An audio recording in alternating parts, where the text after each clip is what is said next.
আসসালামু আলাইকুম রহমতুল্লাহি ওয়া বারাকাতুহু। অনেকে প্রশ্ন করে যে হুজুর, আমরা তো অনেক সময় জামাতে নামাজ পড়ার সময় 1 রাকাত কিংবা 2 রাকাত কিংবা 3 রাকাত নামাজ ছুটে যায়।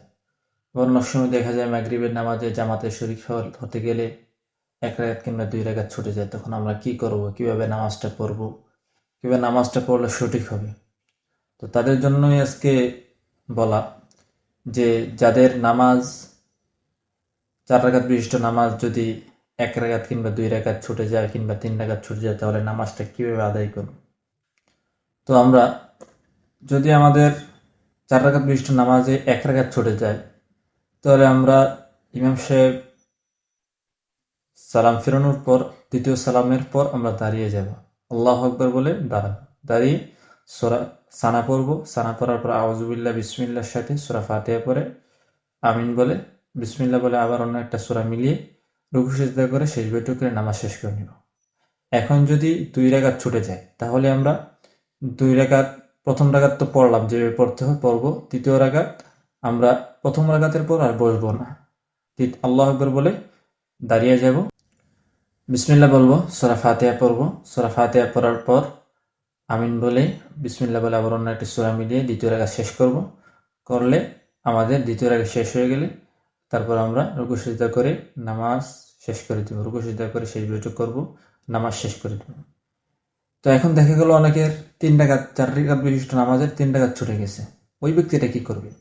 ওই ব্যক্তিটা, তার যেহেতু 3 রাকাত ছুটে গেছে, সে চতুর্থ রাকাতে শরিক হয়েছে। তো সেই হিসেবে সে ইমাম সাহেব সালাম ফেরানোর পর উনি দাঁড়াবে। দাঁড়ানোর পর সানা পড়বে, আউযুবিল্লাহি বিসমিল্লাহির সাথে সূরা ফাতিহা কেরাত মিলিয়ে তারপর ওই ব্যক্তিটা রুকু সিজদা দিয়ে প্রথম বৈঠক করবে। কারণ ইমাম সাহেবের সাথে উনি 1 রাকাত পেয়েছে, আর এখন উনি পড়তেছে প্রথম রাকাত। যেহেতু উনি প্রথম রাকাত পড়তেছে, প্রথম রাকাত থেকে ছুটে গেছে, এই জন্য সে প্রথম রাকাত হিসেবে সূরা কেরাত পড়বে। আর উনার যেহেতু দ্বিতীয় রাকাত ইমাম সাহেবের হিসেবে, ইমাম সাহেবের সাথে সে প্রথম রাকাত উপস্থিত হয়েছে, প্রথম রাকাত 1 রাকাত পেয়েছে, চতুর্থ রাকাত পেয়েছে শুধু। তো সেই হিসেবে ওনার 2 রাকাত পূর্ণ হলো এবং এই জন্য তিনি প্রথম রাকাত প্রথম বৈঠক করবেন। প্রথম বৈঠক করার পর উনি আল্লাহু আকবার বলে দাঁড়াবেন। দাঁড়ানোর পর বিসমিল্লাহ বলে সূরা ফাতিহা পড়ে তারপর কেরাত মিলে রুকু সিজদা করে দাঁড়িয়ে যাবেন চতুর্থ রাকাতের জন্য। চতুর্থ রাকাত শুধু সূরা ফাতিহা পড়বেন। কেন সূরা ফাতিহা পড়বে? কারণ উনি তৃতীয় রাকাতে শরিক হয়েছে, উনার 2 রাকাতের কেরাত ছুটে গিয়েছিল, এই জন্য আমরা প্রথমে 2 রাকাত কেরাত সহকারে নামাজ আদায় করে নিলাম। তারপর আমরা তৃতীয় রাকাতের জন্য দাঁড়িয়ে, তৃতীয় রাকাতের জন্য দাঁড়িয়ে সূরা ফাতিহা পড়ে আমাদের যে প্রথম 2 রাকাতের কেরাত ছিল, ওই কেরাতগুলো আমরা শেষ করেছি। যেহেতু তৃতীয় রাকাতের মধ্যে ফরজ নামাজে তৃতীয় রাকাতে শুধু সূরা ফাতিহা পড়তে হয়, সেই হিসেবে ইমাম সাহেবের সাথে আমরা নামাজ পেয়েছি 1 রাকাত, আমরা পড়েছি 2 রাকাত, 3 রাকাত হয়েছে আমাদের জন্য চতুর্থ রাকাত। কিন্তু আমরা যদি তৃতীয় রাকাত পাই না, সেই জন্য তৃতীয় রাকাতের কেরাত হিসেবে শুধু সূরা ফাতিহা পড়ে রুকু সিজদা করে নামাজ শেষ করে নেব। এখন দেখা গেল আমরা অনেক সময় মাগরিবের নামাজ 1 রাকাত 2 রাকাত পাই নাই। 1 রাকাত যদি না পাই, তাহলে অবশ্যই সঠিকভাবে সোজাভাবে মানে আমরা বুঝিনি।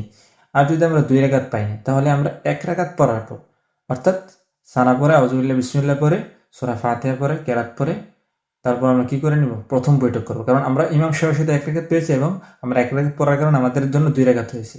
2 রাকাত হিসেবে আমরা সূরা ফাতিহা পড়ব, কেরাত পড়ব, কেরাত পরে প্রথম বৈঠক করব। দ্বিতীয় রাকাতের জন্য দাঁড়িয়ে আমরা আবার সূরা ফাতিহা পরে বিসমিল্লাহর সাথে কেরাত পড়ব।